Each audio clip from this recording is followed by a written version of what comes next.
public expected Charlotte Godfrey to be dressed in understated elegance, and she never disappointed them. "What's that you're taking?" he demanded. "A painkiller. I'll need it to get through the interview."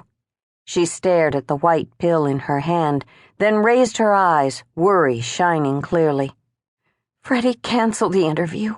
I'm not well enough. The symptoms are returning.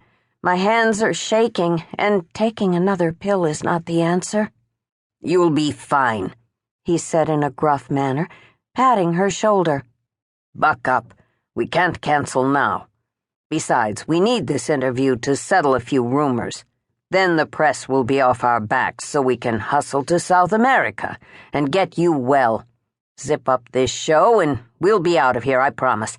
Now take that pill." Charlotte poured herself a tumbler of water.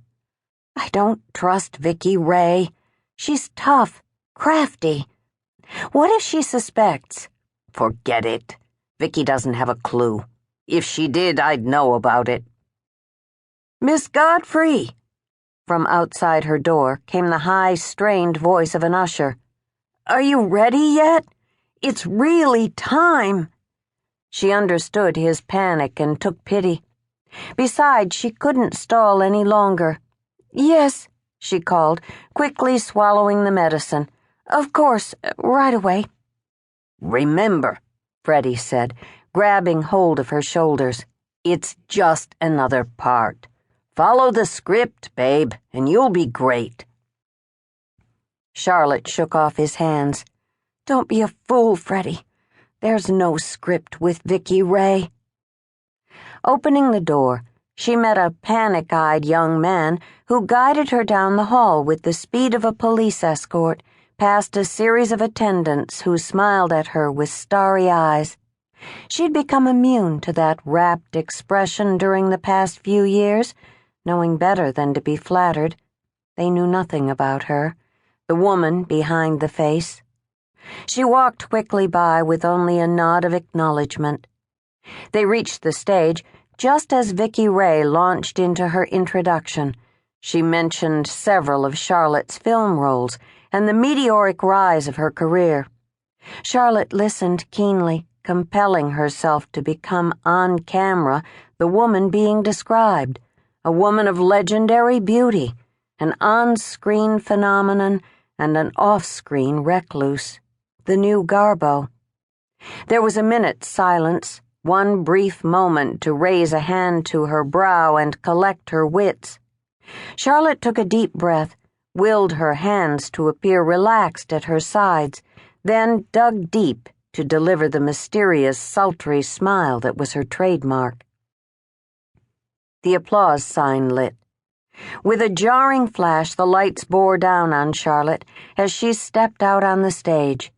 To her, they were like prison searchlights, blocking any avenue of escape.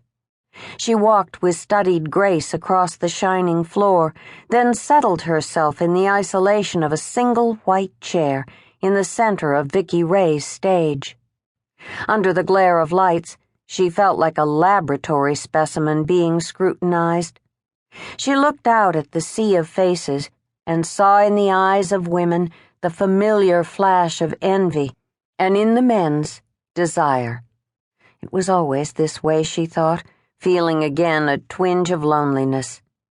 Then, decisively discarding the last remnants of her identity, Charlotte Godowski transformed herself into the role she'd painstakingly created and played so well.